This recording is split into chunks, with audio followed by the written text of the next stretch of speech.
تلنگانہ کے وزیر اعلیٰ کے چندر شیکھر راؤ نے غیر موسمی بارش اور ژالہ بارش سے متاثر ہونے والے اضلاع کا دورہ کرتے ہوئے فصلوں کے نقصانات کا جائزہ لیا۔ BRS سربراہ کے چندر شیکھر راؤ نے متاثرہ کسانوں کو فی ایکڑ 10,000 روپے معاوضہ دینے کا اعلان کیا ہے۔ حالیہ بارش اور ژالہ بارش سے کئی اضلاع میں فصلوں کو شدید نقصان ہوا ہے۔ KCR نے کھمم ضلع کے گوناکل منڈل راما پورم کا دورہ کیا، دھان، مکئی اور آم کی فصلوں کا معائنہ کیا۔ بعد ازاں انہوں نے کسانوں سے بھی ملاقات کرتے ہوئے انہیں ہونے والے نقصانات کی تفصیلات حاصل کی۔ KCR نے کسانوں سے کہا ہے کہ انہیں مایوس ہونے کی ضرورت نہیں ہے، حکومت کی جانب سے انہیں مالی تعاون فراہم کیا جائے گا۔ وزیر اعلیٰ کے چندر شیکھر راؤ نے کسانوں کے ساتھ انصاف کرنے اور کاشتکاروں کی بھی مدد کرنے کی یقین دہانی کروائی۔ مرکزی حکومت کو فصلوں کے نقصان کی رپورٹ نہ بھیجنے کا مشورہ دیتے ہوئے وزیر اعلیٰ نے کہا کہ ماضی میں بھی فصلوں کے نقصانات سے متعلق رپورٹ بھیجنے کے باوجود بھی مرکزی حکومت کی جانب سے کوئی معاوضہ نہیں دیا گیا، وہ خود ہی کسانوں کے ساتھ انصاف کریں گے۔ BRS سربراہ نے بارش سے متاثرہ کسانوں کے لیے 288 کروڑ روپے پر مشتمل مالی امداد جاری کرنے کا اعلان کیا ہے۔ تلنگانہ پردیش کانگریس کمیٹی کے صدر ریونت ریڈی کو SIT کی جانب سے نوٹس بھیجے جانے کے خلاف کانگریس کارکنان نے SIT دفتر واقع ہمایت نگر پر شدید ہنگامہ آرائی کی ہے۔ SIT کی جانب سے نوٹس بھیج کر ریونت ریڈی کو پوچھ تاچھ کے لیے طلب کیا گیا ہے۔ آج ریونت ریڈی پارٹی کارکنان کے ہمراہ SIT دفتر پہنچے۔ اس دوران کانگریس کارکنان نے IT وزیر KTR کو برطرف کرنے کا مطالبہ کرتے ہوئے ریونت ریڈی کو پوچھ تاچھ کے لیے طلب کرنے پر شدید ناراضگی جتائی۔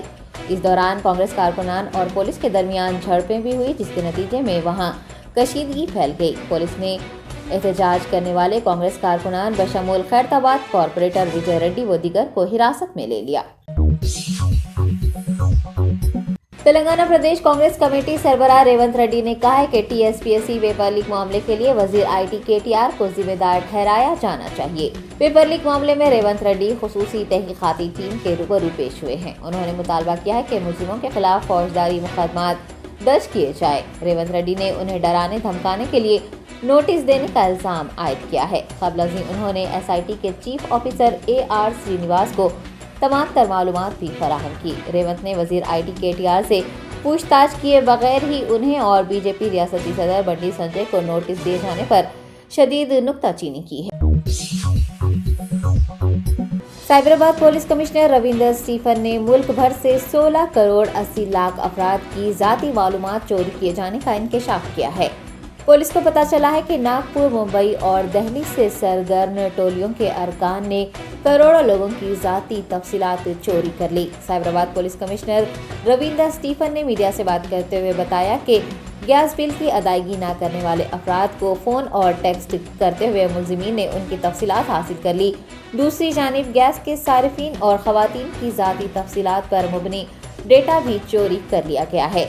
اتنا ہی نہیں، مختلف کمپنیوں اور بینکوں میں انشورنس لون کے لیے درخواستیں دینے والے افراد، دفاعی اور فوج کے ملازمین کا حساس ڈیٹا بھی سرقہ کر لیا گیا ہے۔ CP نے بتایا کہ سائبر کرمنلز نے فیس بک، ٹویٹر کے 7 لاکھ صارفین کی بھی ذاتی معلومات، IDs اور پاسورڈ چوری کیے ہیں۔ سائبر کرمنلز کے ریکٹ کے 9 لوگوں کو پولیس نے حراست میں لے لیا ہے۔ عظیم تر بلدی حیدرآباد کے کارپوریٹرز کے لیے اسپورٹس میٹ کا انعقاد عمل میں لایا گیا۔ وکٹری پلے گراؤنڈ میں منعقد کارپوریٹر اسپورٹس میٹ میں ڈپٹی میئر شری لتا موتے شوبھن ریڈی نے بھی حصہ لیا۔ ڈپٹی میئر نے کارپوریٹرز کے ہمراہ کیرم بھی کھیلا۔ وقار آباد ضلع کے پرگی میں صحافیوں پر ہو رہے حملوں کی مذمت کرتے ہوئے صحافی برادری نے احتجاجی ریلی نکالی۔ پرگی کے جرنلسٹ ایسوسی ایشن کے زیر اہتمام صحافیوں پر ہو رہے حملوں اور گرفتاریوں کے خلاف احتجاج کیا گیا۔ احتجاجیوں نے RTC بس اسٹینڈ کے روبرو دھرنا منظم کرتے ہوئے حکومت مخالف نعرے لگائے اور گرفتار کیے گئے صحافیوں کو فوری رہا کرنے کا مطالبہ کیا۔ بعد ازاں امبیڈکر مجسمے کو ایک میمورنڈم بھی دیا گیا۔ اس احتجاج کو عوامی انجمنوں اور مختلف جماعتوں کے رہنماؤں کی بھی تائید حاصل رہی۔ حکومت کے صحافیوں کے تئیں رویے پر عوامی نمائندوں نے ناراضگی جتائی ہے۔ ضلع میڈچل ملکاجگیری کے کانگریس پریزیڈنٹ نندی کنٹی سریدھر نے مختلف علاقوں کا دورہ کرتے ہوئے عوام سے ملاقات کی۔ ہاتھ سے ہاتھ جوڑو یاترا کے حصے کے طور پر کانگریس رہنما نندی کنٹی سریدھر نے